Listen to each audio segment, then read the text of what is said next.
Mesdames, Messieurs, bonsoir. Bienvenue à cette séance du Conseil municipal du lundi 5 décembre 2022. Alors, ce soir, les conseillers et conseillères municipales sont pratiquement tous présents. Il manque M. François Carrier qui est absent à cause de maladie. Alors, on lui souhaite un prompt rétablissement. Avec nous pour nous accompagner ce soir, notre directeur général, M. Lemieux. Bonsoir, M. Lemieux. Bonsoir. Et bonsoir, M. Paradis, notre greffier qui nous accompagnera aussi ce soir. Alors, à vous tous, je vous souhaite une belle rencontre. Bienvenue aux gens à la maison et aux gens dans la salle. Donc, de ce pas, M. Paradis, je vous demanderai, s'il vous plaît, de bien vouloir faire la lecture de l'ordre du jour. Merci, Madame la mairesse. Donc, au point numéro 1, nous avons la lecture et le complément de cet ordre du jour. Au point 2, une exemption de la lecture du procès-verbal de la séance ordinaire tenue le 21 novembre 2022. Au point 3, approbation du dit procès-verbal. Au point 4, un rapport du comité consultatif d'urbanisme pour la réunion du 17 novembre 2022. Au point 5, un projet particulier de modification et d'occupation d'un immeuble pour le 331-337 rue Sacré-Cœur-Ouest. Au point 6, nomination d'un membre pour le comité consultatif d'urbanisme. Au point 7, un mandat professionnel pour une étude préliminaire des scénarios probables pour la reconversion du bateau La Tournée. Au point 8, calendrier des séances ordinaires du conseil municipal pour l'année 2023. C'est une adoption. Au point 9, nomination pour la coordonnatrice aux initiatives communautaires et sociales. Au point 10, activité Noël des aînés, contribution financière de la ville d'Alma. Au point 11, zone 5 cœurs incorporée, projet de popote roulante et de café-rencontre dans le secteur de Saint-Cœur-de-Marie. C'est une subvention. Au point 12, un mandat pour de l'ingénierie détaillée en structure pour la construction de la piscine Saint-Sacrement. Au point 13, c'est un autre mandat. Cette fois-ci, c'est de l'ingénierie détaillée pour l'aspect mécanique électricité, toujours dans le projet de la piscine Saint-Sacrement. Au point 14, un autre mandat, cette fois-ci pour des services professionnels en architecture, toujours dans le dossier de la construction de la piscine Saint-Sacrement. Au point 15, le 1910 rue Scott-Ouest, fermeture d'un tronçon inutilisé et rétrocession à la succession de M. Adrien Gagné. Au point 16, une autorisation pour la signature des documents cadastraux de la ville d'Alma. Au point 17, des soumissions, c'est pour une acquisition d'une mini-fourgonnette usagée pour la section électricité. Au point 18, des soumissions pour le déneigement des stationnements municipaux du secteur de Saint-Cœur-de-Marie. Au point 19, des soumissions pour la fourniture des pièces nécessaires à la réparation de la surfaceuse du mont Villa-Saguenay. Au point 20, une vente de terrain pour le 530 rue Collard-Ouest. Au point 21, un achat regroupé avec l'Union des municipalités du Québec et c'est pour la fourniture de chlore gazeux pour l'année 2023. Au point 22, un autre achat regroupé de l'Union des municipalités du Québec, cette fois-ci pour de la chaux calcique hydratée pour les années 2023 et 2024. Au point 23, une demande d'exemption de taxes foncières pour l'organisme FADOC Saguenay-Lac-Saint-Jean-Ungava. C'est la révision de la décision de 2012. Au point 24, une demande d'exemption de taxes foncières pour le Centre de femmes aux 4 temps. C'est une révision également. Au point 25, c'est l'Assemblée publique de consultation sur le projet de règlement 385-2022 ayant pour objet d'amender le règlement de zonage 199-2012. Au point 26, l'adoption du second projet de règlement 385-2022, ayant pour objet d'amender le règlement de zonage 199-2012. Au point 27, c'est l'avis de motion pour le règlement d'amendement au règlement de zonage. Au point 28, une dispense de lecture et adoption du règlement 379-B-2022, ayant pour objet d'amender le règlement de zonage 199-2012. Ici, on parle du dossier de Prémoulé. Au point 29, nous avons des affaires nouvelles. Un premier sujet qui concerne des félicitations à l'attention de M. Jonathan Harvey, qui a été nommé kinésiologue de l'année 2022 au Canada. Au point 30, nous avons le rapport des comités et de la mairesse. Et pour clore cette séance, au point 31, nous avons la période de questions des citoyens. Voilà, Madame la mairesse. Merci beaucoup, Monsieur Paradis. Alors, nous serions aux affaires nouvelles. Est-ce qu'il y a des gens qui avaient des sujets à rajouter? Oui, les Féeries de l'île. Féeries de l'île, au point B. Monsieur Yves Gilbert. Au point C, j'ajouterais la guignolée des médias qui s'est effectuée la semaine dernière sur notre territoire. Au point A, est-ce qu'il y avait d'autres? Au point D. Au point D? Au point D, excusez-moi, oui, au point D. Oui, la Journée internationale des bénévoles. Oui, absolument. Journée internationale des bénévoles au point D. Et au point E, nous allons ajouter le plan de rétablissement du caribou forestier. Voilà pour les affaires nouvelles. Au niveau du rapport des comités de la mairesse, est-ce qu'il y a d'autres sujets dans vos comités que vous auriez aimé qu'on aborde ce soir? Ça va là plus tard? Parfait, merci beaucoup. Ce sera suivi évidemment par la période de questions. Donc, ça me prendra un proposeur, s'il vous plaît, pour accepter l'ordre du jour. Monsieur Gilbert, c'est appuyé de Monsieur Tremblay. Frédéric, merci beaucoup. Au point 2, c'est l'exemption de la lecture du procès-verbal de la séance ordinaire qui s'est tenue le 21 novembre 2022. Un proposeur, Mme Fortin, appuyé de Monsieur Fortin. Merci beaucoup. Au point 3, c'est l'approbation du dit procès-verbal de la séance ordinaire tenue le lundi 21 novembre 2022. J'ai besoin d'un proposeur, M. Leclerc, appuyé de M. Gilbert. Au point 4, c'est le rapport du comité consultatif d'urbanisme. C'est la réunion du 17 novembre 2022. Madame Véronique Fortin, s'il vous plaît. Exactement, merci. Donc, considérant qu'à la suite de la présentation du rapport de la réunion du comité consultatif d'urbanisme qui a eu lieu le 17 novembre 2022, bien, il y a lieu d'accepter le rapport. Alors, je propose qu'on puisse l'accepter tel que rédigé et étant entendu que les dossiers qui sont relatifs au plan d'intégration architecturale IA, excusez-moi, et au zonage agricole, s'il y a lieu, ça va faire l'objet de résolutions distinctes dans le futur et que les dossiers de dérogation mineure feront l'objet d'une consultation publique et de résolutions distinctes également lors d'une prochaine séance. Donc, c'est proposé par Mme Fortin, appuyé par Mme Villeneuve-Audrey. Merci, Mesdames. Au point 5. C'est le projet particulier de modification et d'occupation d'un immeuble 331-337 rue Sacré-Cœur-Ouest, Madame Fortin. Oui, merci. On parle d'un immeuble qui date de 1945. Donc, l'étude a été complétée par le comité consultatif d'urbanisme et qui concerne ce dit bâtiment. Ils veulent obtenir l'autorisation de remplacer l'usage dérogatoire du bâtiment situé au 331-337 Sacré-Cœur-Ouest pour le projet déposé par M. Jimmy Pearson. Donc, considérant que la recommandation du comité consultatif d'urbanisme est positive dans son rapport de la réunion tenue le 17 novembre 2022, donc est conforme au projet soumis et aux critères et aux objectifs de notre réglementation à la Ville, qui est relative au projet particulier de modification ou d'occupation d'un immeuble, je propose qu'on puisse accepter cette recommandation selon les conditions suivantes. Donc, les travaux de rénovation devront être conformes au plan d'architecte et aux exigences du Code de construction du Québec. Au moins un arbre devra être planté aux limites de l'aire de stationnement parce que ça fait vraiment là, face au trottoir. Il y a en cours avant, c'est pas possible. C'est près du trottoir. Tout à fait. Si ce n'est pas sur le trottoir.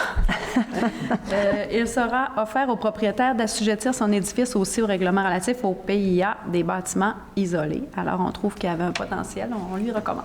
Absolument. Donc, c'est proposé par Mme Fortin, appuyé par Mme Villeneuve-Audrey. Donc, un logement supplémentaire aussi au centre-ville. C'est toujours bienvenu, hein, Mme Fortin? Exactement.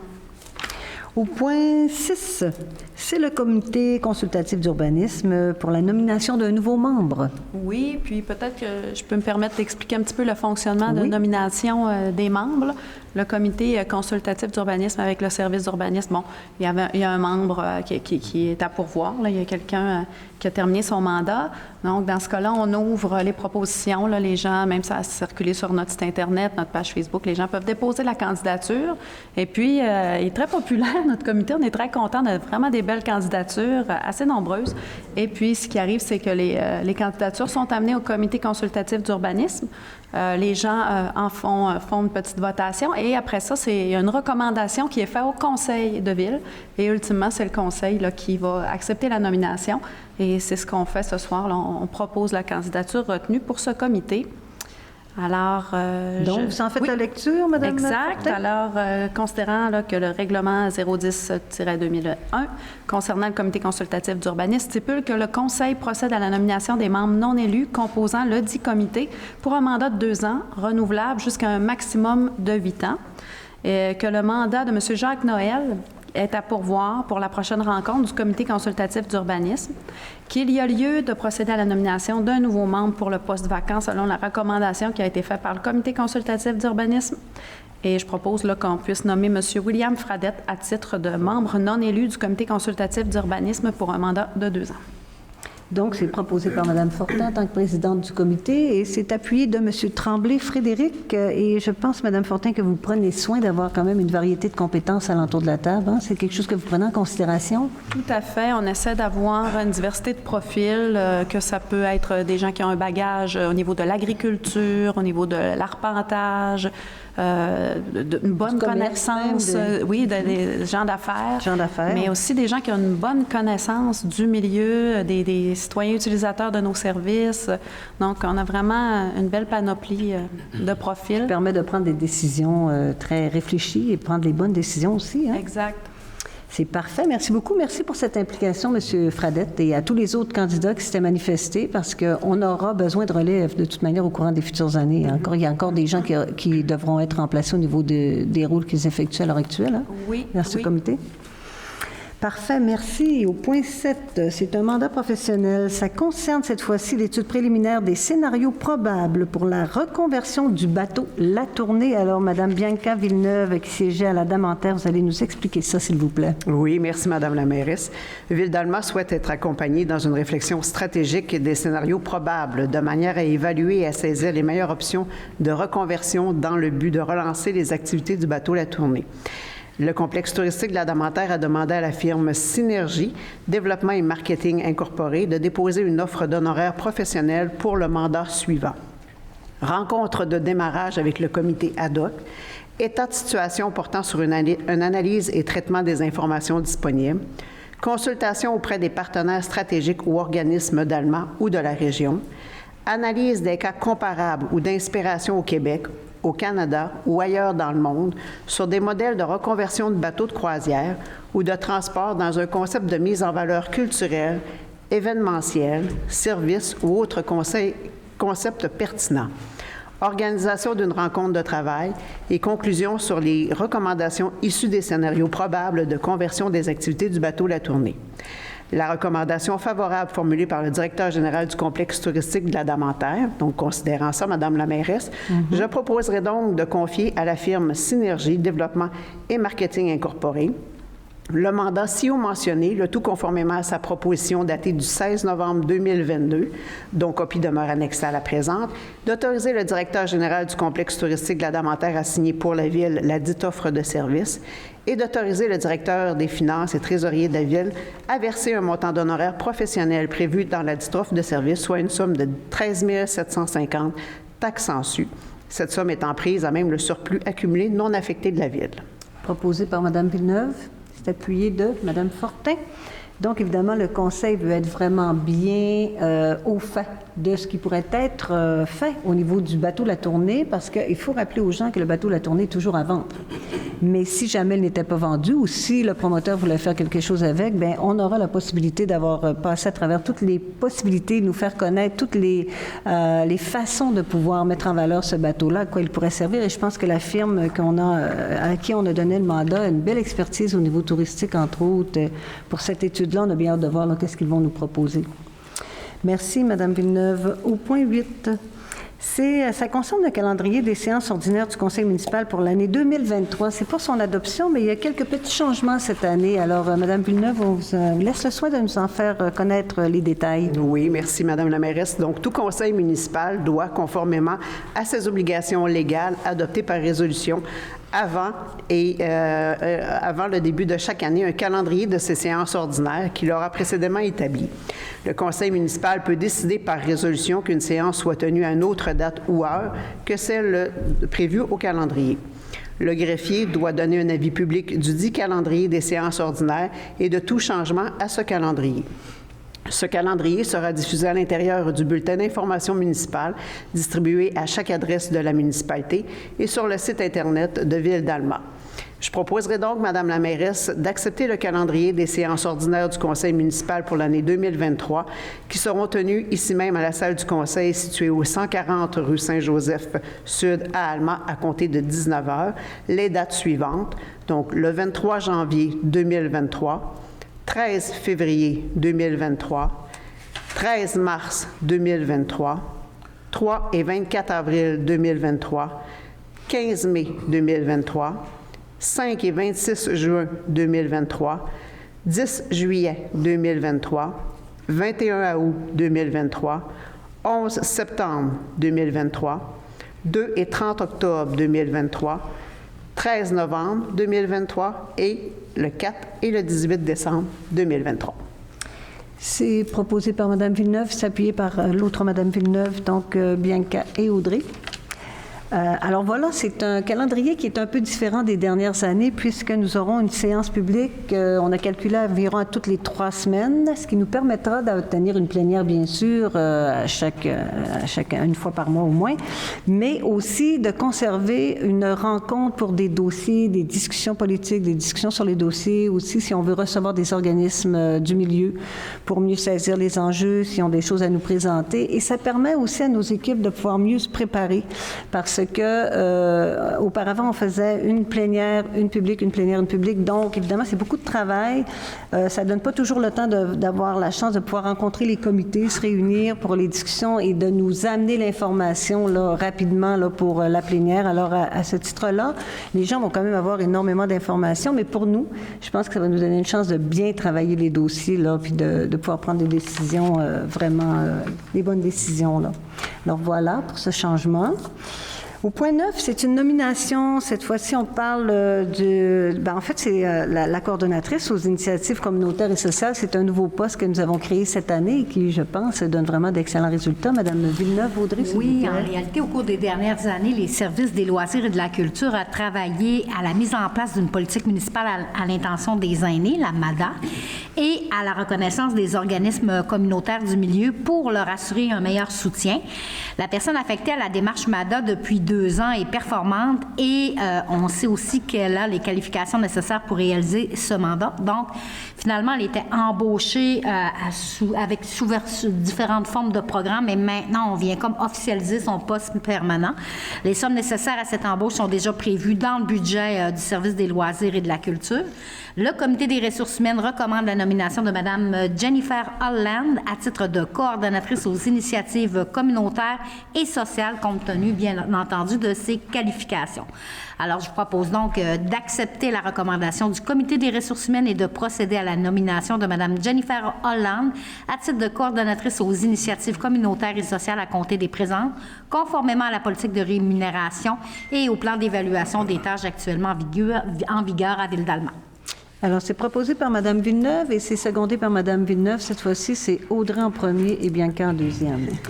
Donc, écoutez, je pense que ça, c'est vraiment un bon coup de notre part parce que ça donne beaucoup de résultats. On entend beaucoup parler de ce nouveau poste-là, cette personne qui est vraiment, là, je dirais, connectée avec le milieu communautaire, le milieu des aînés.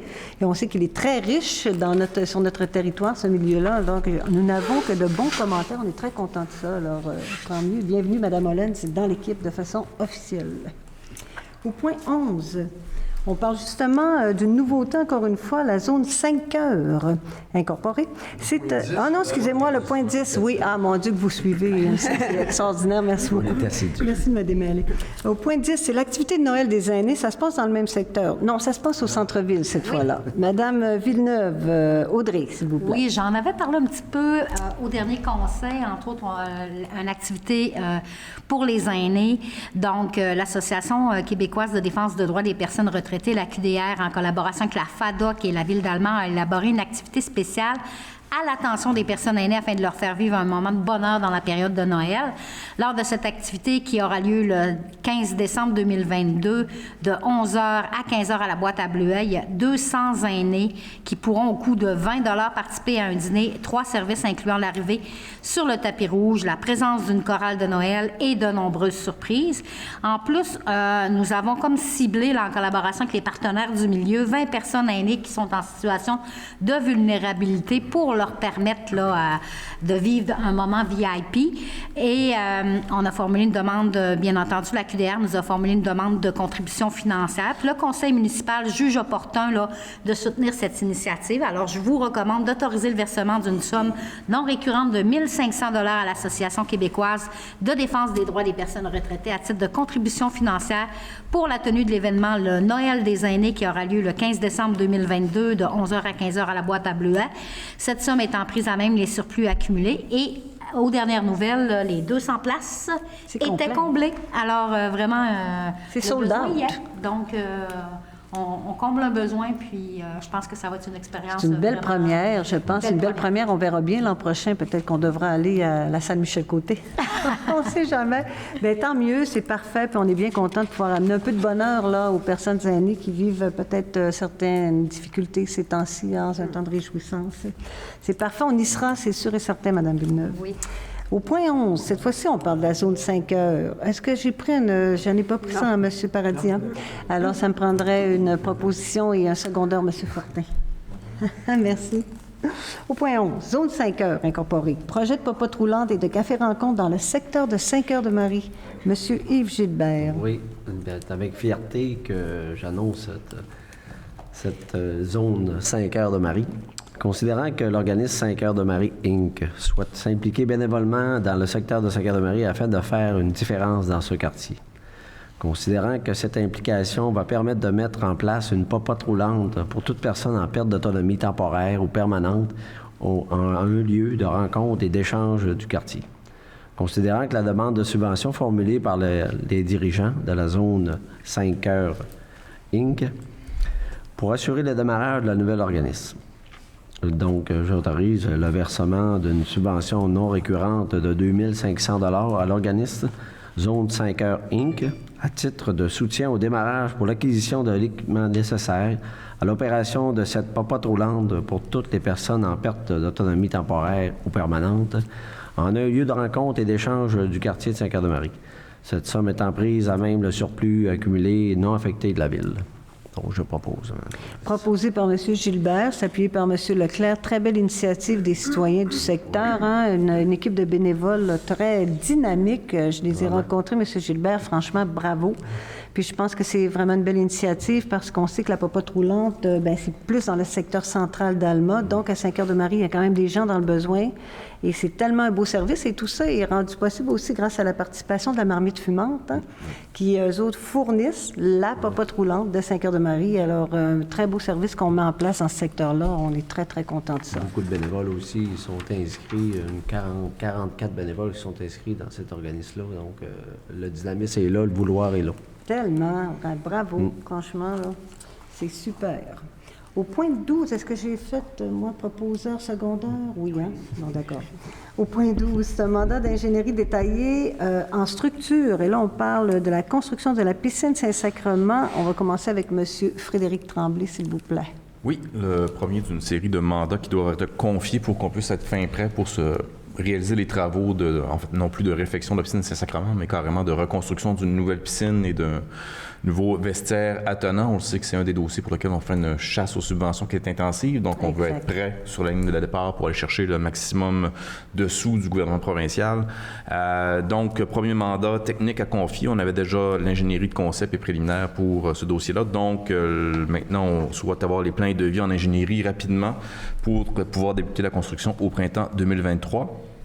Donc, on a demandé à la firme Bigis Expert Conseil Incorporé de déposer une offre d'honoraires professionnels pour cette ingénierie détaillée en structure qui comprend notamment l'analyse de nos besoins, la visite des lieux et les relevés, l'ingénierie détaillée avec conception et calcul et les dessins assistés par ordinateur. Donc, ça fait l'objet d'une recommandation favorable du coordonnateur section bâtiment, développement durable et parc. Je proposerai donc de confier à cette firme Bigis Expert Conseil incorporé ce mandat, le tout conformément à sa proposition datée du 11 novembre dernier, d'autoriser M. Pierre Vincent, coordonnateur section bâtiment, développement durable et parcs, à signer pour la Ville d'Alma cette offre de service et finalement d'autoriser le directeur des finances et trésorier de la Ville à verser le montant d'honoraires professionnels prévu dans cette offre de service, soit une somme de 45 000 taxes en su, et on prendra cette somme à même les disponibilités financières dans le projet d'immobilisation 118.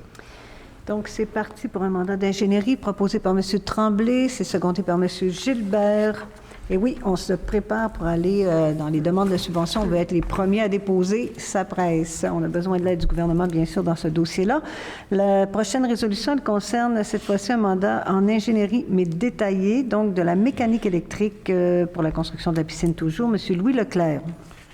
Oui, merci, Madame la mairesse. Donc, le Conseil municipal a adopté la résolution 425-16-2022 afin de confier le mandat pour réaliser l'ingénierie de concept et préliminaire pour une nouvelle piscine extérieure avec jeu d'eau au parc Saint-Sacrement. Considérant que la Ville d'Alma souhaite réaliser les plans et devis en ingénierie mécanique et électricité rapidement pour pouvoir débuter la construction au printemps 2023, considérant que le service des loisirs et de la culture a demandé à la firme WSP de déposer une offre d'honoraires professionnels pour l'ingénierie détaillée en mécanique, électricité, notamment les relevés et mises en plan, la conception, mécanique et électricité, le service durant l'appel d'offres, les services durant la construction, et considérant que la recommandation favorable formulée par le coordonnateur section bâtiment, développement durable et parc, je propose de confier à la firme WSP le mandat ci-haut mentionné, le tout conformément à sa proposition datée du 21 novembre 2022, dont copie demeure annexée à la présente pour valoir partie intégrante, d'autoriser M. Pierre Vincent, coordonnateur section bâtiment et développement durable et parc, à signer pour la Ville d'Alma la dite offre de service, et d'autoriser le directeur des finances et trésorier de la Ville à verser le montant d'honoraires professionnels prévu dans la dite offre de service, soit une somme de 63 500 taxes en su. Cette somme étant prise à même les disponibilités financières prévues à cette fin au projet d'immobilisation numéro 118. Proposé par M. Leclerc, s'appuie par M. Tremblay. Frédéric. Le prochain point, c'est encore un mandat. Cette fois-ci, c'est concernant l'ingénierie détaillée de la mécanique. C'est ça, le gars? Oui, mécanique électrique. L'architecture. Oui, mécanique électrique, construction, service professionnel, construction de la piscine, Saint-Sacrement, en architecture. Excusez-moi. Hein? Alors, au point 14. Monsieur Frédéric Tremblay. Dernier mandat pour ce même dossier. Cette fois-là, c'est pour les services en architecture. Donc, on est allé demander à la firme Planitech Architecte de déposer une offre d'honoraires professionnels pour ses services pour la réfection de la piscine. Donc, et dont la construction d'un nouveau pavillon. Ça comprend le dossier préliminaire, le dossier définitif, l'appel d'offres auprès des entrepreneurs généraux et l'assistance à l'entrepreneur et le suivi des travaux. Donc, je proposerai qu'on confie à Planitech Architecte ce mandat. Conformément à sa proposition du 16 novembre dernier, d'autoriser Pierre Vincent à nouveau à signer pour la Ville d'Alma cette offre de service. C'est finalement d'autoriser le directeur des finances et trésorier de la Ville à verser le montant d'honoraires professionnels prévu dans cette offre de service, soit 58 000 taxes en su, et c'est encore pris au projet d'immobilisation 118. Proposé par M. Tremblay, appuyé par M. Leclerc. Voilà pour les mandats. Au point 15, c'est le 1910 rue Scott-Ouest, la fermeture d'un tronçon inutilisé. C'est la rétrocession à la succession de M. Adrien Gagné. Mme Audrey Villeneuve, s'il vous plaît. Oui, en effet, la Ville d'Alma a procédé à certaines corrections du tracé de la rue Scott-Ouest pendant les années 70. Ces corrections consistaient à divers travaux de redressement d'un tronçon de la rue Scott-Ouest visant à l'amélioration de cette route et à l'augmentation de la sécurité pour les usagers. À la suite de ces corrections, des parcelles de ce chemin se sont avérées d'aucune utilité pour la Ville et sont actuellement occupées par les propriétaires contigus. La succession de M. Adrien Gagné souhaite vendre sa propriété située au 1910 rue Scott-Ouest et à cette fin régulariser son titre de propriété par l'acquisition de cette parcelle de chemin qu'elle occupe déjà. Alors, je vous propose donc que le tronçon de chemin situé sur le lot 2 818 851 cadastre officiel du Québec, circonscription foncière de Lac-Saint-Jean-Est, est déclaré fermé comme chemin public à toute fin que de droit, et d'autoriser la rétrocession en faveur de la succession de M. Adrien Gagné de Solo, et bien entendu d'autoriser la personne à signer au nom de la Ville tous les documents requis et de donner plein effet à la présente, notamment le contrat à intervenir, étant entendu que les honoraires professionnels seront à la charge de l'acquéreur. C'est proposé par Mme Villeneuve, appuyé par M. Fortin. Au point 16, c'est une autorisation pour une signature de documents cadastraux de la Ville. M. Louis Leclerc. Oui, merci, Madame la mairesse. Donc, la Ville d'Alma confie annuellement plusieurs mandats professionnels à des arpenteurs géomètres pour préparer les documents cadastraux requis dans le cadre de ces opérations courantes.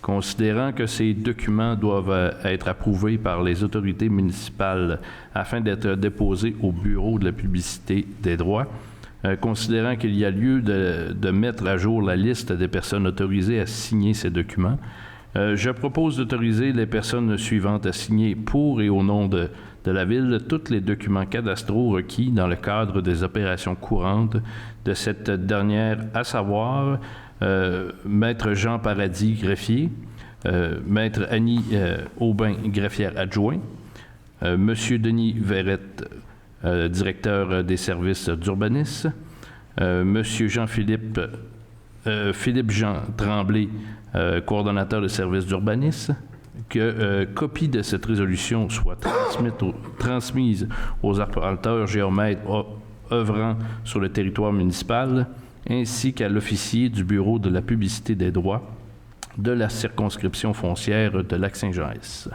Proposé par M. Leclerc, s'appuyé par M. Gilbert. Donc, c'est une formalité, n'est-ce pas? Tout à fait. Au point 17, c'est une soumission pour l'acquisition d'une mini-fourgonnette usagée pour la section électricité. M. Frédéric Tremblay. Oui, une mini-fourgonnette qui va servir principalement au transport de nos manœuvres et journaliers entre le service des travaux publics, le garage municipal et l'usine de filtration, de traitement des eaux. Donc, on a reçu une soumission de Dupont Automobile Limité d'Alma au prix total, taxes incluses, de 29 887,75 $. Il s'agit d'un Dodge Caravan 2018. Le rapport d'analyse produit par l'acheteur municipal et le directeur adjoint au service des travaux publics nous confirme que la soumission est conforme, que ça correspond bien à nos besoins. Donc, je proposerai de considérer la seule soumission conforme reçue et d'octroyer le contrat pour la fourniture et la livraison d'une mini-fourgonnette usagée pour la section électricité à la firme Dupont Automobile Limité pour un montant de 29 887,75 $, taxes incluses, conformément à la soumission reçue. Et le tout est financé selon les modalités suivantes, à savoir 8 000 $ pris à même le budget de la section électricité et le solde étant pris à même la vente d'actifs. Il faut dire, M. Tremblay, que nous faisions une location là-dessus, mais que c'était extrêmement dispendieux, beaucoup plus avantageux d'acheter là dans l'usager, n'est-ce pas? Donc, proposé par M. Tremblay et c'est appuyé par M. Gilbert. Au point 18, c'est une soumission concernant le déneigement des stationnements municipaux, je dis bien, du secteur de Saint-Cœur-de-Marie. M. Yves Gilbert. Oui, Madame la mairesse. Considérant que le conseil municipal a adopté la résolution 292-19-2020, afin de considérer la plus basse soumission conforme reçue et octroyée le contrat de déneigement et de stationnement municipaux à la firme Ferme Enfants des Neiges Mistook Inc. d'Alma pour la somme forfaitaire de 36 129,74 $, taxes incluses, pour les hivers 2020-21, 2021-22, 2022-2023, 2023-2024, considérant que l'entreprise a avisé la Ville qu'elle devait mettre fin au contrat car elle n'avait plus les équipements nécessaires à l'exécution de celui-ci.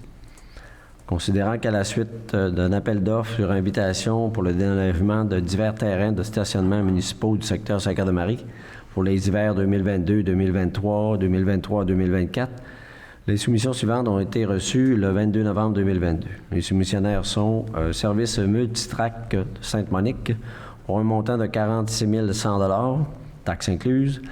La Chance Asphalte 1987 Inc. d'Alma pour un montant de 97 500 $, taxes incluses.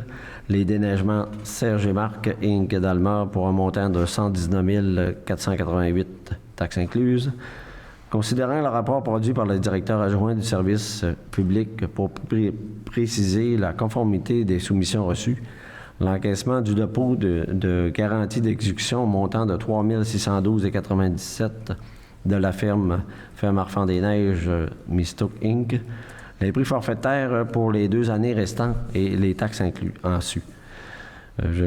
On propose de considérer le plus bas soumissionnaire conforme reçu et octroyer le contrat pour le déneigement des stationnements municipaux à la firme Servi Multitrack de Sainte-Monique pour la somme forfaitaire de 46 100 taxes incluses pour les hivers 2022-2023 et les 2023 et 2024, le tout, conformément à la dite soumission reçue au cahier de charges l'accompagnant.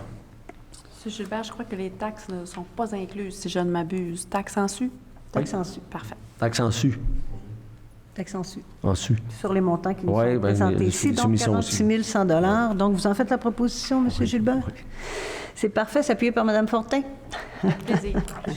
Alors, évidemment, on a été obligé de retourner en soumission sur ce contrat-là et il faut dire que le contrat, écoutez, à 46 000 sur 2 ans. Si je ne m'abuse, le premier contrat sur 4 ans nous coûtait 36 000, je pense. Alors, donc, on voit que les montants ont beaucoup augmenté. On est quand même chanceux à 46 000, c'est moins pire que 119 000. Mais voilà, c'est la réalité dans laquelle on vit à l'heure actuelle avec l'inflation, n'est-ce pas? Au point 19, c'est une soumission, encore une fois, pour des pièces nécessaires à la réparation de la surfaceuse du Mont-Villa-Saguenay. Donc, c'est essentiel, M. Louis Leclerc. Oui, merci, Madame la mairesse. Exactement, c'est une résolution pour permettre là, à l'équipe là, du Parc d'une rive à l'autre d'être fin prêt pour le début de la saison, à accueillir nos skieurs. Donc, considérant qu'à la suite d'une demande de prix pour l'acquisition des pièces nécessaires à la réparation de la surfaceuse du centre de ski Mont-Villa-Saguenay, la soumission suivante a été reçue le 18 octobre 2022. Le soumissionnaire équipement Plan Nord de Saint-Augustin-des-Maures avec un prix taxe incluse de 13 322,34 $.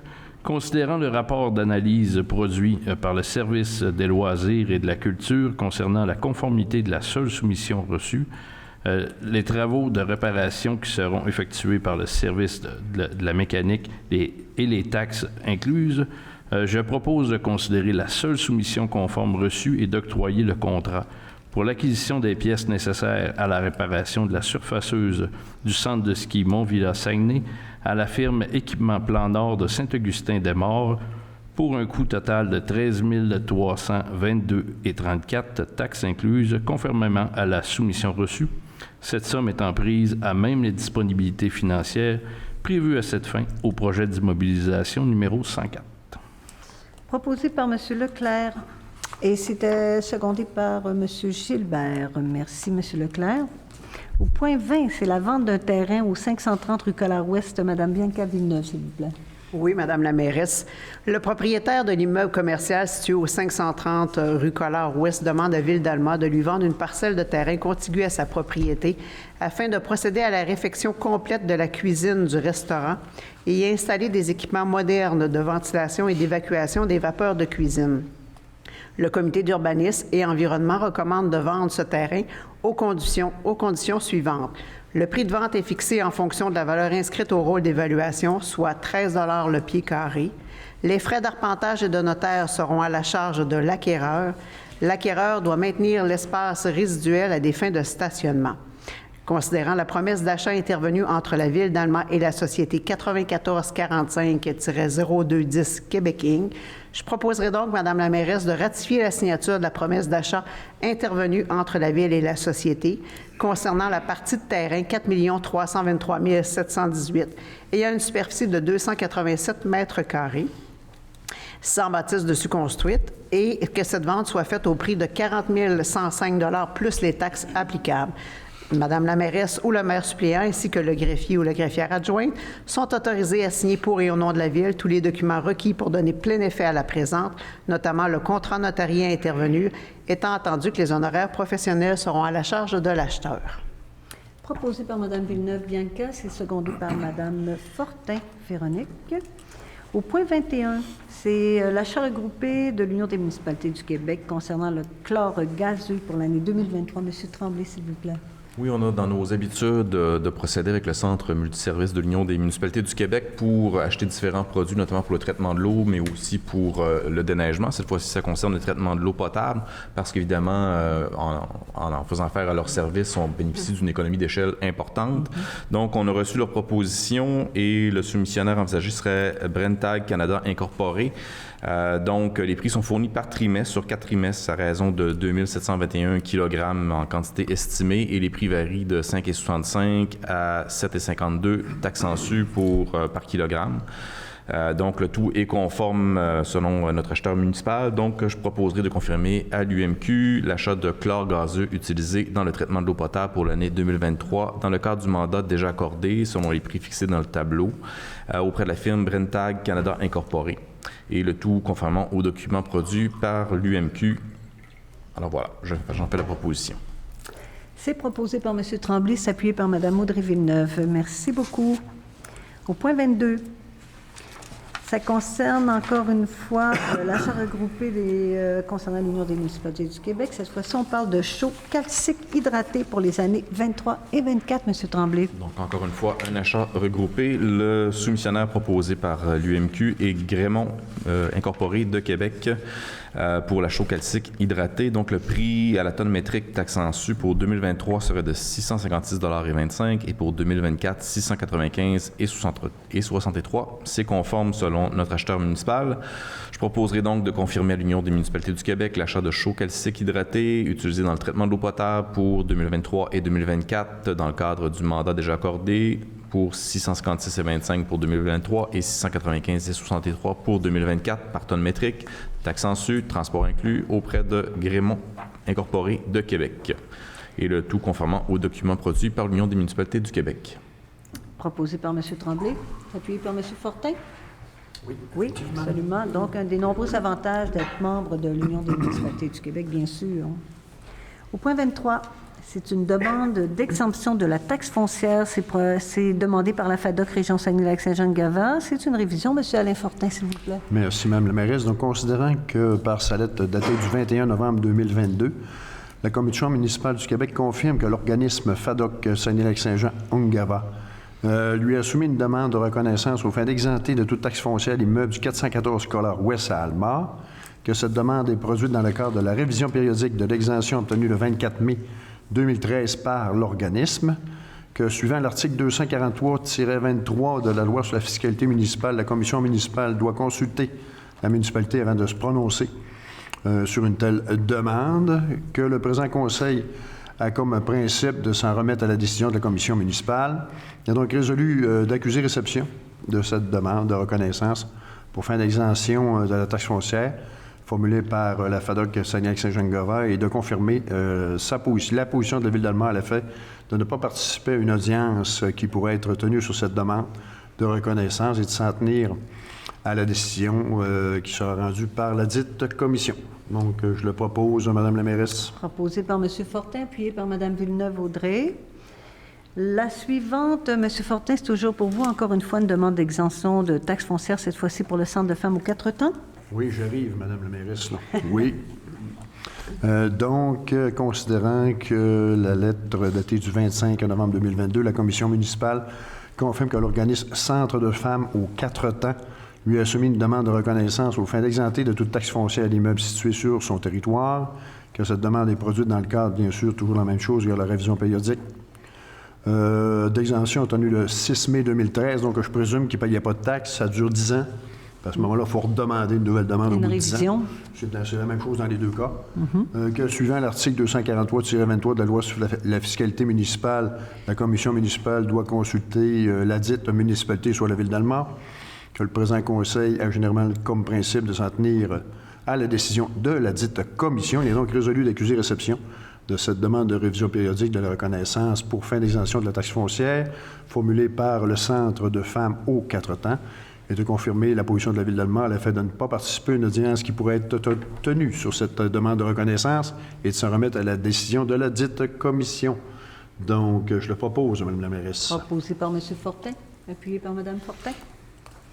Merci. Au point 26, c'est une assemblée publique de consultation sur le projet du règlement 385-2022 ayant pour objet d'amender le règlement de zonage 199-2012. Monsieur le greffier? Ou Madame Fortin? Oui, en fait, ce soir fait office là, d'assemblée publique concernant le règlement 385-2022, donc qui concerne l'amendement au règlement de zonage 199-2012. Donc, s'il y a des gens qui ont des questions, commentaires sur ce projet de modification, c'est le moment. Vous pouvez vous rendre au micro si jamais vous avez des questions à poser sur ce projet. Ça va pour vous? Les gens dans la salle, ça ne concernait pas les sujets qui vous intéressaient ce soir? Ça va? Parfait. Donc, on sera au point 26. Là. Donc, on tombe au point 26 pour l'adoption du second projet de règlement 385-2022 ayant pour objet d'amender le règlement de zonage 199-2012. Madame Fortin, encore une fois. Merci beaucoup.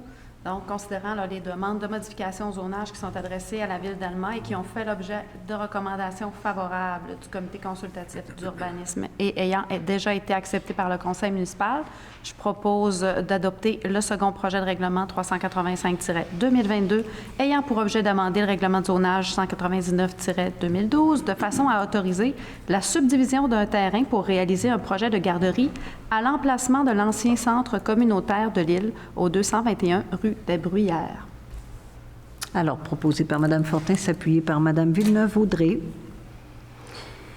Donc, nous sommes maintenant à l'avis de motion, Mme Fortin, pour le même règlement, ayant pour objet d'amender le règlement zonage 199-2012. Exactement. Donc, je sous-signais Véronique Fortin, conseillère de la Ville d'Alma, d'un avis qu'il sera présenté à une séance subséquente de ce conseil, tenue à un jour ultérieur, un règlement ayant pour l'objet d'amender le règlement de zonage 199-2012 de façon à autoriser la subdivision d'un terrain pour réaliser un projet de garderie à l'emplacement de l'ancien centre communautaire de l'île au 221 de rue des Bruyères. Alors, je signe. Vous signez donc l'avis de motion. Et on passe par la suite au point 28 à la dispense de lecture et l'adoption du règlement 379B-2022 ayant pour objet d'amender le règlement de zonage 199-2012. Madame Fortin, encore une fois. Merci. Donc, considérant là, que les personnes habiles à voter de la zone RB 21 ont demandé que les articles 3 et 4 du projet de règlement 379-2022 soient soumis à l'approbation des personnes habiles à voter concernées. Donc, considérant que ces dispositions font maintenant l'objet du présent règlement résiduaire 379B-2022, qu'une copie du règlement 319B-2022 a été remis aux membres du Conseil au plus tard 2 jours juridiques avant la présente séance, que tous les membres du Conseil présents déclarent avoir lu le règlement et renoncent à sa lecture. Alors, je propose d'adopter le règlement 379B-2022 ayant pour objet d'amender le règlement de zonage 199-2012 de façon à autoriser l'agrandissement d'une entreprise de fabrication de meubles et d'articles d'ameublement située sur le boulevard Saint-Jude. C'est proposé par Mme Fortin, appuyé par Mme Villeneuve-Bianca. Aux affaires nouvelles maintenant. Nous sommes rendus à quelques sujets d'intérêt public. Alors, la première, ce sont des félicitations concernant M. Jonathan Harvey, kinésiologue de l'année au Canada, un Almatois. Alors, qui nous fait la lecture de cette résolution? C'est M. Yves Gilbert, s'il vous plaît, M. Gilbert. Oui, M. Harvey, étant un Janois d'origine, même je pense qu'il est encore ici, a été nommé kinésiologue de l'année au Canada. Donc, sur 5000 inscriptions, a été arrivé premier. Donc, pour lui, c'est comme gagner le ballon d'or. En fait, c'est un adepte de soccer. Donc, il était vraiment honoré d'avoir cet honneur-là. Donc, une félicitation particulière à M. Harvey. Absolument. M. Harvey, qui est propriétaire des entreprises Perform et Adrénaline situées à Alma, tout en étant à l'emploi de santé publique à titre de kinésiologue en prévention et promotion de saines habitudes de vie en plus. Donc, je pense que le conseil municipal tenait vraiment à souligner cette grande performance quand on dit qu'on est choisi le meilleur au Canada parmi 5000 candidats. Bravo, félicitations, sincèrement, c'est une belle récompense, une belle reconnaissance et on est très fiers de ça. Alors, bravo, M. Harvey. Donc voilà. Le prochain point, ça concerne les féeries de l'île. Monsieur le conseiller municipal du quartier, vous étiez là hier, nous étions dans la même voiture pour saluer les gens du quartier Saint-Cœur-de-Marie. Oui. Quelle belle parade! Une très belle parade de soirées et de festivités. Je remercie les membres du conseil qui étaient présents, donc Audrey et Louis avec sa famille, ainsi que notre mairesse. Alors, c'était quand même une très belle parade. Et ensuite, c'était quand même 4 jours de festivités, donc c'était quand même apprécié du secteur. Et il y avait quand même 26 chars allégoriques.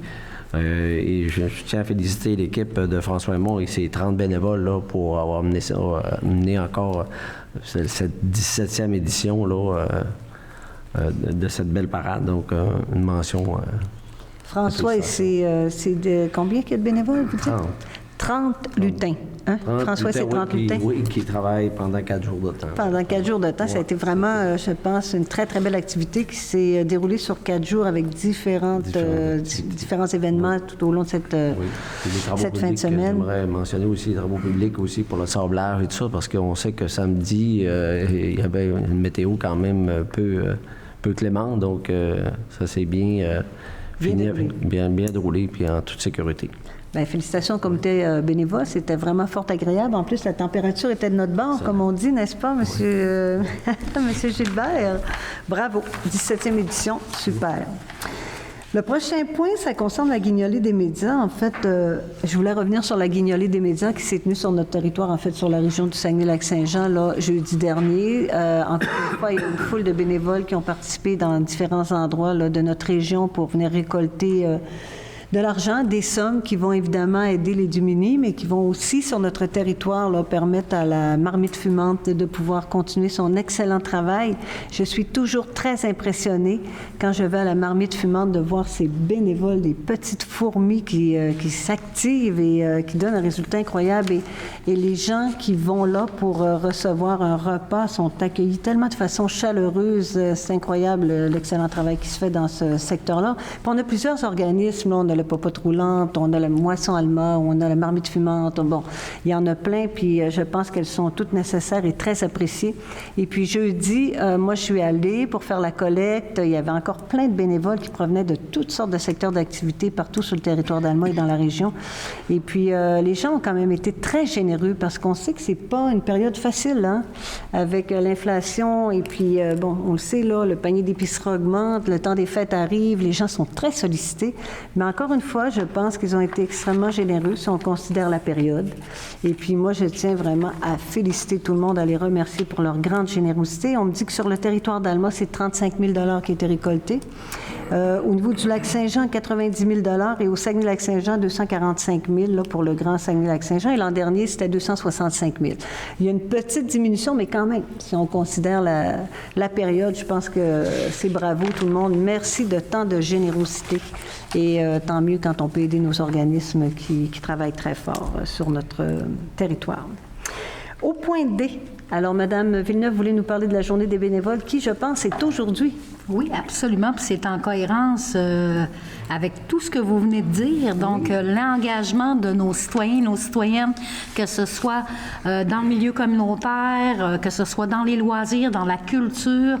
On est renommé à Ville-d'Alma pour s'impliquer. Puis je pense que cette journée-là, c'est important de dire merci à notre monde qui donne du temps, qui donne de l'énergie là, pour pouvoir justement là, pallier à tous ces besoins-là qu'ont notre communauté. Alors, c'est aujourd'hui qu'on le souligne. On le souligne à plein d'autres moments, mais aujourd'hui, c'est la journée internationale des bénévoles. Donc, je pense que ça valait la peine de peser le crayon un petit peu puis de le rappeler. Absolument. C'est une très bonne idée. Merci, Mme Villeneuve, pour ce rappel. Puis c'est tellement précieux. C'est incroyable comment ces bénévoles-là sont précieux pour une communauté. Alors, merci beaucoup. Le prochain point, en fait, c'est le dernier point de la soirée avant la période de questions. Ça concerne ça concerne le plan de rétablissement du caribou forestier. Hier, dans le quotidien, nous pouvions lire une information qui était extrêmement, je dirais, préoccupante, qui parlait d'une baisse de possibilités forestières au Québec de 1,5 million de mètres cubes de bois pour un total, si on l'ajoute, aux autres, de 2,5 à 3 millions de cubes, qui serait évidemment une baisse quand même importante, majeure, et qui a des impacts incroyables sur notre région, qui a des impacts sur tout le milieu forestier, mais aussi les municipalités. Et ça, bien, ça nous inquiète évidemment en tant que conseil. Aujourd'hui, Alliance Forêt Boréale a émis un communiqué de presse. Il y a un communiqué de presse qui indique aussi, lui, sa grande préoccupation, sa grande crainte sur les impacts de cette coupure drastique, je dirais, et qui demande à nos gouvernements un moratoire, c'est-à-dire de s'assurer que ces impacts-là n'auront pas, que cette décision-là n'aurait pas d'impact, je dirais, terrible, des impacts dévastateurs sur notre économie forestière, l'économie de toute une région, parce qu'il faut bien penser que cette baisse de possibilités forestières représente 6 000 pertes d'emplois directs, indirects et induits au Québec. Et au niveau de la région du Saguenay-Lac-Saint-Jean, c'est 3 000 pertes d'emplois, donc ce n'est pas rien, évidemment. À chaque fois qu'il y a une diminution de 100 mètres cubes de bois, c'est 325 emplois de moins. C'est énorme, c'est immense. Et au Saguenay-Lac-Saint-Jean, bien, on le sait que nous avons une économie qui est très basée sur la forêt. On a plusieurs entreprises qui sont impactées par ça. Donc, pour nous, pour le Conseil de ville, ce soir, bien, écoutez, c'est notre inquiétude qu'on veut manifester. Nous sommes en faveur, évidemment, de la protection du caribou, tout le monde. On ne peut pas être contre la vertu, mais pas au détriment de notre industrie forestière. Et ça, on tient à le dire. Et puis, ce qu'on demande au gouvernement, c'est de trouver un équilibre dans tout ça. Ce soir, la Ville d'Alma veut joindre sa voix à celle d'Alliance Forêt Boréale pour demander à nos élus, au gouvernement, de défendre notre industrie forestière, qui est le moteur économique de notre région. Alors, ce qui est annoncé, ce qui devrait être annoncé au niveau de la COP 15, nous inquiète, nous préoccupe terriblement, et nous avons peur qu'éventuellement, ça puisse avoir des impacts majeurs sur la fermeture d'industries, sur la perte d'emplois, mais éventuellement, fort probablement, sur les municipalités qui, elles, risqueraient même de fermer, éventuellement. Donc, c'était pour nous important là, de manifester cette crainte-là ce soir. Alors, voilà. Je pourrais ajouter quelque chose? Oui, certainement, M. Fortin. Je sais, c'est vrai que vous avez assisté, vous, quand il y a eu la commission là, indépendante sur le caribou forestier qui s'est présentée en région. Je vous laisse la parole. Au mois de mai dernier, j'ai eu le plaisir de représenter le conseil municipal pour le dépôt de mémoire devant la commission indépendante sur les caribous forestiers qui s'est présentée ici à Alma. Et j'étais loin d'être seul, là. Plusieurs dépôts ont été faits de par les MRC, plusieurs municipalités, ainsi que plusieurs entreprises forestières du secteur. Et je peux vous dire, je l'ai déjà dit d'ailleurs ici, là, que tous ces dépôts-là étaient de qualité et vraiment les entreprises étaient unanimes. Ils étaient prêtes à participer et à s'impliquer dans le processus de réduction des gaz à effet de serre, de mieux jardiner, si on veut, notre forêt, etc. Puis quand on a regardé les conclusions de la commission indépendante sur le caribou forestier, on dirait qu'ils n'ont tout simplement pas passé, on dirait qu'ils n'ont rien retenu de ce qui a été dit. Donc, c'est assez décevant de ce côté-là.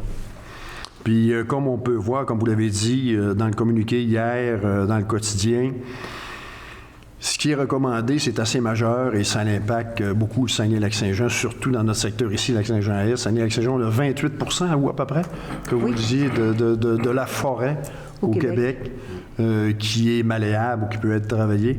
Fait qu'à ce moment-là, c'est majeur. Puis on voit que nous, on est impactés, mais on dirait que la décision vient d'ailleurs.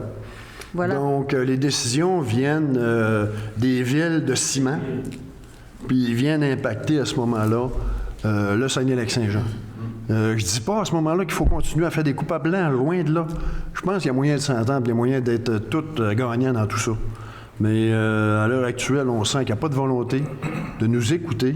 Moi, je pense, Mme la mairesse, qu'on va être obligé d'aller plus loin là-dedans. de plus que revendiquer, on va toujours sortir dans la rue presque, là, à un moment donné, là. On n'aura pas le choix pour revendiquer nos droits, parce que c'est un droit d'opérer. C'est un droit, mais c'est sûr que c'est la nature. C'est des droits qui nous ont été accordés. Mais à un moment donné, je pense que tous ensemble, on peut aller plus d'avant là-dedans et être plus intelligent dans un processus plutôt que d'arriver et que ce soit très drastique.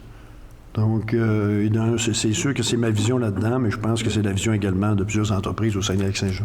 Tout à fait. J'ai eu des appels, j'ai eu des courriels de différentes entreprises qui vont être impactées par une décision comme celle-là et puis sont inquiets parce que pour eux, c'est une catastrophe annoncée.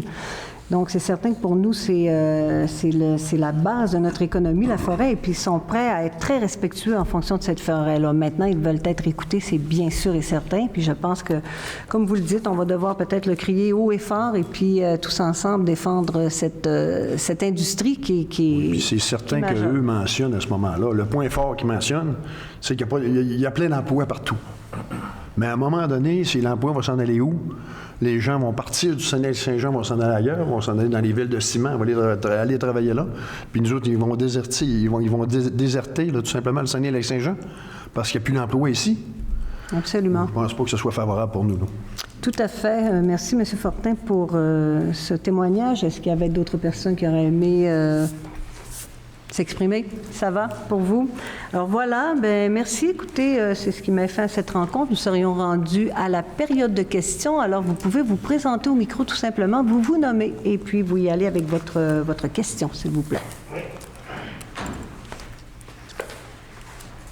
Merci de me recevoir. Moi, c'est au sujet d'une requête... Votre nom, s'il vous plaît. Excusez-moi. Mon nom, c'est Régent Blanchette. Régent Blanchette, oui. Je viens aussi, j'occupe la présidence de l'Association du chemin du Lac-Tomie à Almont. Oui. OK. Puis, je viens suite à une requête d'asphaltage qu'on a faite antérieurement. À ça, versus les réponses qu'on a eues, c'est un peu là-dessus que je veux jaser avec vous. Je ne sais pas si vous savez il est où le Lac-Tomie, parce qu'ici, à Alma, il n'y a pas beaucoup de gens qui savent où il est. Fait que dans l'ensemble de toutes vous autres, je ne sais pas s'il y en a qui sont au courant. Ce que j'aimerais, c'est un petit croquis que j'ai fait à la main. Moi, ça va me permettre, ça va être plus facile pour moi de vous expliquer, puis pour vous autres de comprendre.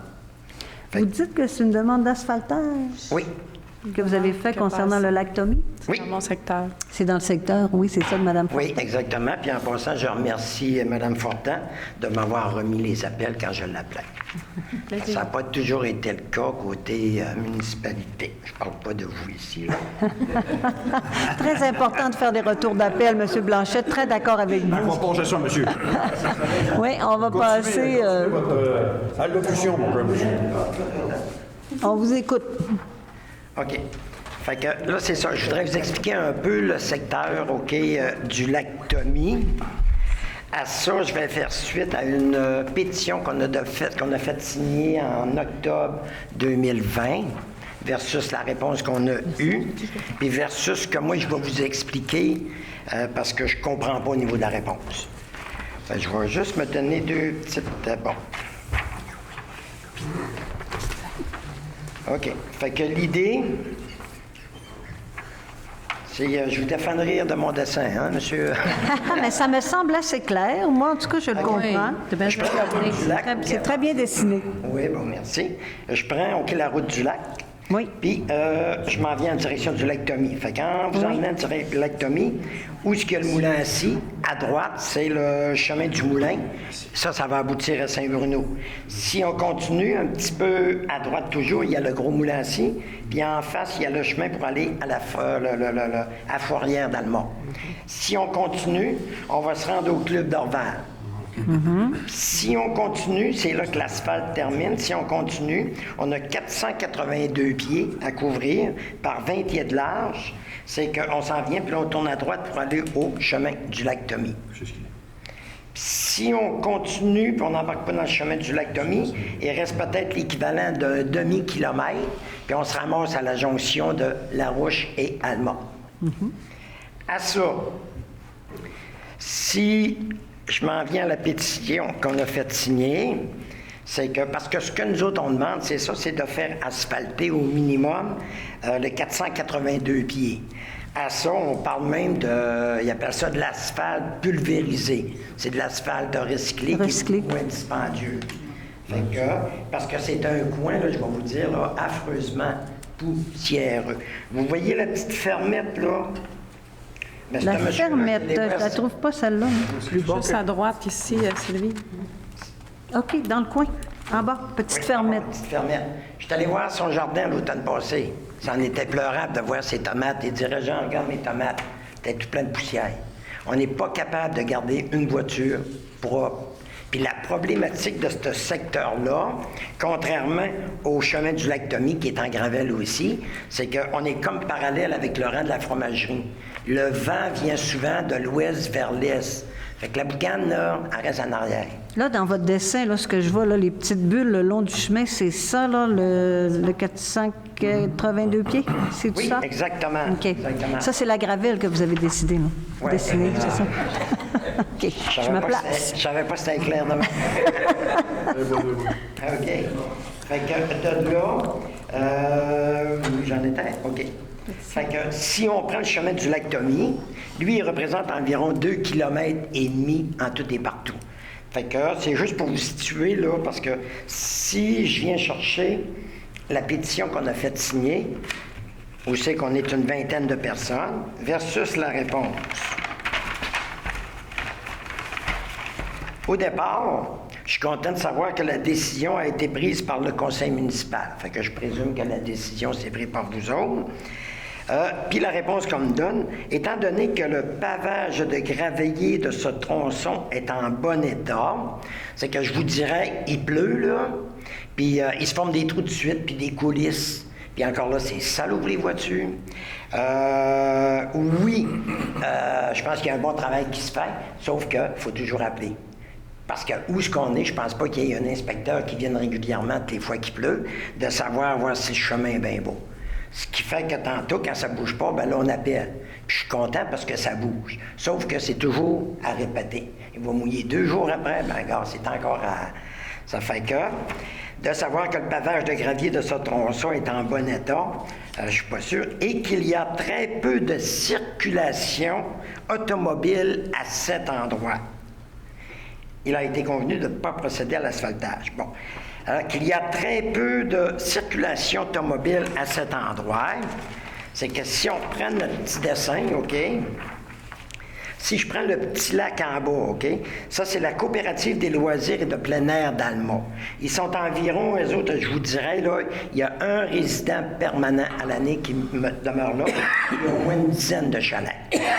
Si on continue, on voit le petit lac artificiel. Ça, c'est mon secteur à moi. Encore là, on est 5, OK? Où c'est que, non seulement on est 5, mais on a toutes 2 voitures par... la conjointe, on a toutes chacune notre voiture. Puis si on continue en haut, le lac Tommy, la même affaire. Ce qui fait qu'au total, on est 7 résidents permanents, puis on est une quinzaine de chalets. Puis les chalets, ils viennent beaucoup l'été. À ça, c'est pas juste nous autres, c'est toute la visite qu'on peut avoir. J'ai des enfants qui ont des voitures, j'ai de la famille, j'ai des amis. Il y a une maison à vendre dans le secteur. Si vous verriez la voiture qui se promène, tu sais, ça va voir. Fait que, tu sais, ça circule dans le coin. Fait que de là, si on prend... OK, fait que tout ça pour vous dire qu'il y a de la voiture qui circule. Pour rajouter à tout ça, ici, on reçoit toutes les années les évaluations de nos bâtiments à nous autres. Si je prends le secteur du lac Tommy puis du lac artificiel... on résume notre affaire, où c'est qu'on est évalué au total à 1 690 500. Si je prends la coopérative des loisirs et de plein air d'Alma, elles autres sont évaluées à 276 000. Puis si je prends la petite fermette, j'ai pas le chiffre exact, on l'a figuré dans les entours d'une centaine de mille.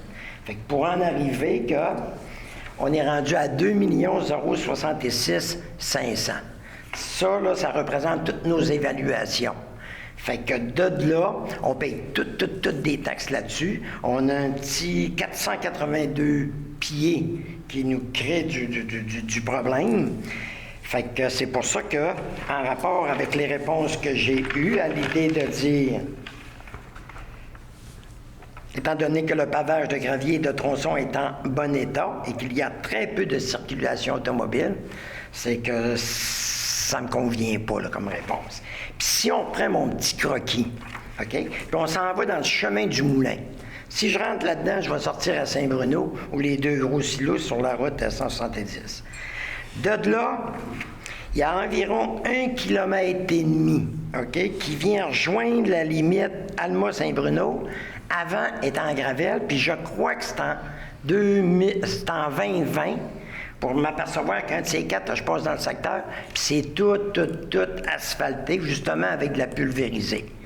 Puis, j'ai fait l'aller-retour pour regarder 1,5 km, zéro maison. Zéro maison. Fait qu'il y a de la circulation, je pense qu'il y en a beaucoup plus chez nous qu'il peut en avoir là. Puis, sans compter, tu sais, je veux dire qu'on est d'un secteur, puis on est bien conscient. On a les fosses septiques. Bon, si on a des problèmes, c'est nous autres qui payent. Si on y va au niveau des puits, si on a un problème, c'est nous autres qui payent. On y va aussi au niveau là, de... Bougez pas. Pour ce qui est de l'hiver, la poussière, bon, OK. Nous, on ne bouge C'est pas. ça, les poubelles. Monsieur Blanchette, on ne bouge pas, on vous entend. On vous OK, attend. d'accord. Fait qu'il y a la fosse, les puits, les poubelles. Tous les jeudis, moi-même, je fais 0,7 km avec ma poubelle en arrière de l'auto, là. Puis le lendemain, il faut que j'aille la chercher. Puis on est rendu une belle petite famille en haut avec 2 jeunes enfants, puis qui vont à l'école. L'autobus, ça ne monte pas en haut. On est tous conscients de ça parce que quelque part, on est sur un chemin privé. Puis, on travaille en fonction. Je vous inviterai, un de ces quatre, à venir faire un tour. Puis, je vous dirais, première des choses, que c'est un des plus beaux coins de la ville d'Alma, sinon le plus beau coin. Je n'en doute pas, M. Oui, Blanchet. puis à sorte que si vous avez une chambre, venez faire un tour, toute la signalisation, l'entretien de nos chemins, le fameux bout de droit, là, justement, où c'est qu'il y a le champ, le matériel qu'on met, on investit, tu sais, tout le monde embarque là-dedans, on investit pour justement toujours l'idée d'améliorer. Sauf qu'avant même de piler là, le 482 pieds, bien que le mal est fait. Vous, c'est un chemin privé, hein? Où Pardon? vous demeurez, c'est un chemin privé. Oui. C'est un chemin privé où vous êtes là. Oui. OK. Oui. Fait que c'est pour ça que j'aimerais qu'on revienne sur la décision avec toutes les taxes qu'on paye, puis l'évaluation, ben, comme je vous disais, ça représente au-dessus de 2 millions. De là, je vais juste regarder si j'aurais pas manqué d'autre chose. Mais c'est quand j'ai vu l'asphalte sur le chemin du Moulin, là, j'étais pas content. Le chemin du Moulin, il est sur le territoire d'Alma ou sur le territoire de Saint-Bruno? Il est sur le territoire d'Alma. Le chemin du Moulin, ça vient d'être fait ou bien ça fait le... Ça fait... OK. Oui, exactement, là, environ. J'ai marqué plus ou Mais moins. est-ce que ça vient d'être fait, ça, le chemin du Moulin? Ça fait quelques années. 2020. 2020? Je dirais, là, oui, exactement, là, ça se situerait dans la période 2020, là, l'été ou l'automne. Là. OK. Puis, je ne vous cacherai pas aussi que je travaille le dossier depuis 2017. Je vous félicite, vous êtes patient. Patient, mais à ça, ben, il y a eu des petits relâchements, sauf que là, là, je le lâche plus, là. Je le lâche plus, puis je ne sais pas dans la procédure comment ça fonctionne, à savoir que j'aimerais qu'on me dise oui ce soir. Je pourrais vous remercier de suite. Ah, puis même autre chose encore. Même encore, aujourd'hui, au niveau du chemin, OK? Parce que, comme nous autres, on prend soin de tout taper notre chemin, fait qu'on se fait une base. Fait que quand on passe notre souffleur, tu sais, ça reste bien propre. Tandis qu'au niveau de la municipalité, il arrive avec la gratte, puis c'est bien correct, puis le grattage se fait bien, sauf qu'on revient toujours sur la gravelle. Quand on a un petit peu de radoux, un petit peu de soleil, là, on retombe dans la boîte. On retombe dans la boîte. Là, on fait quoi? On rappelle la municipalité. Fait que là, à ça, ben, pour un petit 482, puis à plus, tu sais, je veux dire, je compléterais, il reste un demi-kilomètre. Parce que plus loin, à la fin du chemin, il y a encore une maison qui est sur la route du lac, si on peut dire, mais complètement à l'autre bout. Est-ce que vous avez terminé, M. Blanchette, ou bien? Si je continue, je Ça vais complète? je vais arrêter. Non, c'est beau, c'est... Ça complète quand même votre démonstration. Bien, merci d'abord de venir nous informer sur cette démonstration-là. Merci pour le plan. Moi, je suis une visuelle. avoir des réponses dans un avenir... Ben, en fait, c'est ça. C'est que nous, ce soir, on ne pourra pas vous donner de réponse, c'est sûr et certain. Par contre, on va ramener le dossier pour étude. parce que il y a de l'information là-dedans qu'on doit aller vérifier. Oui. On a eu, nous autres, fort probablement une recommandation, pas rien que fort probablement, nous avons une recommandation de notre département de travaux publics. Donc, il y a certainement des raisons à ça. On va aller vérifier le pourquoi de tout ça, puis on va faire une évaluation de ce que vous nous amenez comme nouvelle information, et puis on va vous revenir avec un suivi. Merci Absolument. beaucoup à vous tous. Ça fait plaisir. Merci pour le plan, Merci, M. parce que, Blanchette. sincèrement, il est très compréhensible. Ah ouais? Oui, félicitations. Alors, donc, on vous revient, M. Blanchette. Vous allez nous laisser vos coordonnées après la réunion, et puis on va recommuniquer avec vous, là. Parfait. Merci pour les infos. Est-ce qu'il y a d'autres questions de la part du public, de l'immense public dans la salle? Ben nous, on a reçu quand même quelques demandes, quelques questions de la part du public dans le secteur de Saint-Cœur-de-Marie qui concernaient l'aréna Mistook. Et ce sont des précisions que les citoyens de ce secteur-là voulaient avoir parce que, semble-t-il, il y avait une problématique au niveau des machines distributrices à l'intérieur de l'aréna. Le tableau indicateur, l'aiguisage de patins, la restauration. Alors donc, je vais vous donner quelques informations. Peut-être que M. Gilbert, si vous voulez compléter ou s'il y a des choses que vous aimeriez rajouter, vous pourrez le faire. Alors, les citoyens se demandaient au niveau des machines distributrices comment ça fonctionnait. Au niveau des machines distributrices, nous en avons 2 sur le site. On avoue que ce sont des machines quand même qui ont un certain âge. Nous sommes en train de regarder pour pouvoir faire l'acquisition de nouvelles machines. C'est quand même des montants assez importants, mais on est en train de regarder ça là, pour les changer. Ces machines-là, elles sont, on les remplit. Il y a quelqu'un qui vient, un distributeur qui les remplit 2 fois par semaine. Alors, évidemment, parce qu'on doit avoir de la nourriture fraîche, on a quelqu'un qui a accepté de le faire. Alors, ça donne quand même un service de distribution qui est là, sur place. C'est peut-être que les citoyens voudraient plus, mais en tout cas, nous, pour le moment, c'est ce qu'on est en mesure de faire. Il y a à ça relié tout l'aspect de la restauration. À plusieurs reprises, les gens nous ont demandé, mais pourquoi d'abord y a-t-il pas de restauration à l'aréna Mistook? Je vais vous dire qu'il y a une problématique là-dedans qui est assez importante, qu'on vit aussi au Centre Mario Tremblay. Parce qu'on a eu beaucoup de misère à trouver un concessionnaire qui voulait venir tenir le restaurant sur place. Faut comprendre d'abord que les concessionnaires ont des problématiques de main-d'œuvre. Très difficile d'avoir de la main-d'œuvre disponible. Deuxièmement, on n'est pas en mesure d'avoir un concessionnaire 5 jours sur 5 au Centre Mario Tremblay, encore moins au Centre Mistook.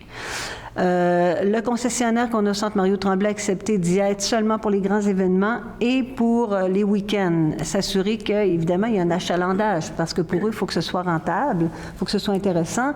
Et au Centre Mario Tremblay, on sait bien que l'achalandage est beaucoup plus grand qu'au Centre Mistook. On a essayé d'avoir un concessionnaire pour le Centre Mistook, mais personne ne s'est montré disponible ou intéressé à cause des raisons que j'ai dit précédemment. Par contre, s'il y a des comités bénévoles ou des gens qui seraient intéressés dans le secteur à tenir le restaurant, nous, on est prêts à donner la concession vraiment là, à coût nul. Donc, on ne charge pas un sou. Mais si jamais il y a des gens qui seraient intéressés de l'avoir, bien écoutez, faites-nous mention. On est très, très ouvert à vos propositions.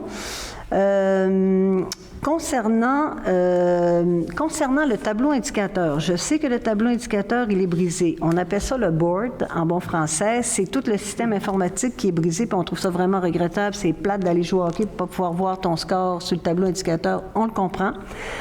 Tout ça est parti pour se faire réparer, mais c'est en Ontario. Donc, qu'est-ce que vous voulez? C'est une pièce qui est particulière, qui doit être changée par l'entreprise là, qui nous l'a fournie. Par contre, ce que j'ai su aujourd'hui, c'est que c'est fait. La réparation, elle est faite et elle quittait l'Ontario aujourd'hui même. Donc, on s'attend dans les prochains jours à recevoir la pièce et le tableau sera réparé aussitôt qu'on la reçoit. On m'a parlé aussi de l'aiguisage de patins, mais là, je ne sais pas si c'est la machine ou la personne qui les aiguise parce que c'est exactement la même machine qu'au Centre Mario Tremblay. Donc, l'aiguisage de patins, en principe, ça devrait bien fonctionner.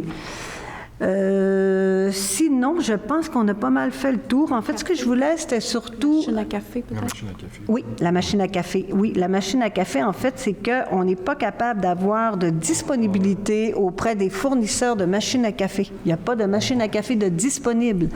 Alors, avant janvier. Donc, c'est pas parce qu'on ne fait pas des efforts. Je veux bien que les gens du secteur de Saint-Cœur-de-Marie comprennent qu'on fait beaucoup, beaucoup d'efforts pour donner un service adéquat, mais on est aussi aux prises là, avec la réalité là, en ce moment là, du marché qui, bon, la main-d'œuvre, les livraisons, les coûts, les matériaux qui ne sont pas disponibles, mais tout ça, on l'a dans le collimateur, puis notre objectif, c'est vraiment de donner un bon service, un service là, pour bien répondre aux gens de ce secteur-là et aux utilisateurs du centre Mistook.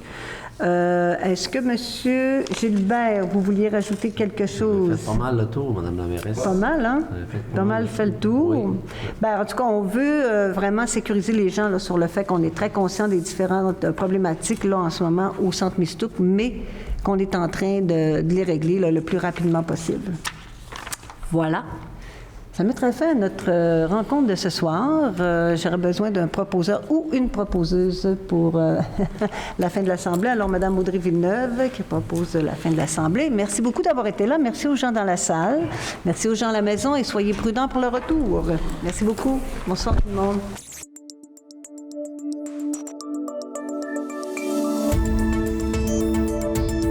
Nous TV. Ensemble pour notre communauté.